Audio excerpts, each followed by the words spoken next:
कारण जेणेकरून उद्धव ठाकरेंच्या शिवसेनेची कोंडी होईल. स्वातंत्र्यवीर सावरकरांचा मुद्दा घेऊन भारतीय जनता पार्टी निवडणूक लढेल हे का विचार करता आपण? हे होऊ शकत नाही. हा मुद्दा काही निवडणुकीत राहू शकत नाही. निवडणुकीमध्ये मुद्दे आहेत. निवडणुकीत पहिला मुद्दा आहे केंद्रातलं मोदींचं 5 वर्षाचं सरकार, आता पुढचं सरकार, आणि महाराष्ट्रातलं महायुतीचं सरकार, महाराष्ट्राच्या 14 कोटी जनतेला डबल इंजिन सरकार कसा न्याय देऊ शकतं हे 14 कोटी जनतेला समजावून आम्ही मत घेणार आहोत. हे जे खोटारडेपणा काँग्रेस पक्षाने केला, राहुल गांधींनी केला, इंडिया आघाडीने केला, तो खोटारडेपणा आम्ही उघड पाडणार आहोत. आम्ही जनतेमध्ये जाऊन मतं मागणार आहोत. आमच्याजवळ शिदोरी आहे, त्यांच्याजवळ खोटा नरेटिव्ह आहे, फेक नरेटिव्ह आहे.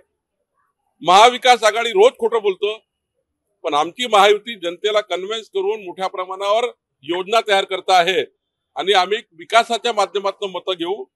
आम्ही समाजाच्या शेवटच्या व्यक्तीचं कल्याण करून मतं घेऊ.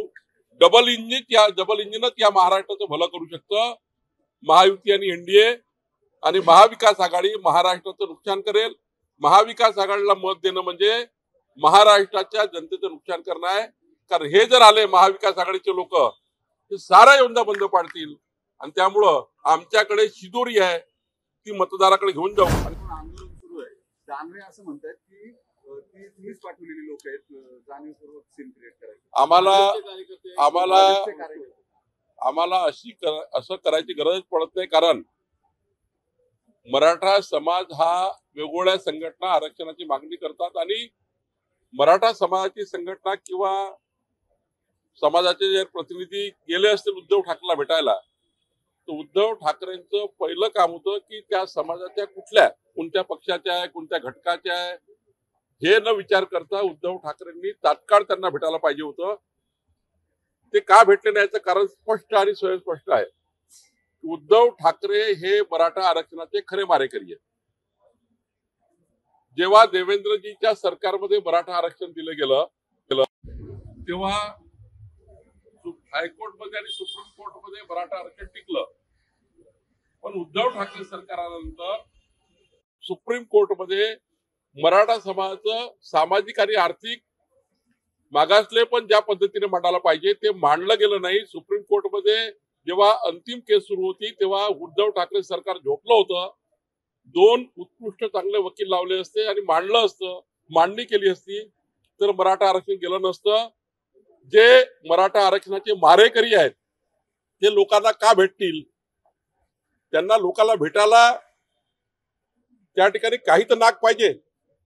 त्यामुळं मला वाटतं उद्धव ठाकरे हे कधी मराठा आरक्षणाच्या बाजूने नव्हते, ते कधी राहणारे नाही आणि त्यांना काही घेणं देणं नाही. त्यामुळे मला वाटतं मराठा समाजाच्या जे प्रतिनिधी गेले होते त्याची त्यांनी अवहेलना केली. करताना ज्यांची फोटो आपण घेतो त्यांची परवानगी घेतलीच गेली पाहिजे. नाही घेतली असेल तर ती आमची चूक आहे. आणि पुढच्या काळामध्ये शेवटी योजना चांगली आहे. जवळपास 1 कोटीच्या वर बहिणींनी या योजनेची मागणी केली आहे, अर्ज केले आहे. रक्षाबंधनातला काहीतरी सरकार त्यांना राखीची भेट देईल. पण काही जर एखादी या जाहिरातीमध्ये चूक झाली असेल तर दुरुस्त केली पाहिजे.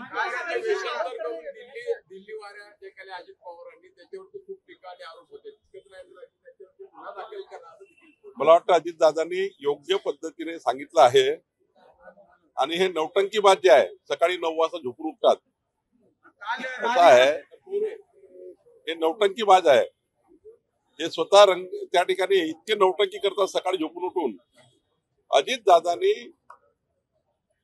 अत्यंत मनमोकळेपणाने आपल्या सर्वांना त्यांनी आपलं शेवटी जीवनातल्या काही जीवनामध्ये अशा काही घडामोडी असतात ते सांगतात. त्याचं राजकारण करायची गरज नाही.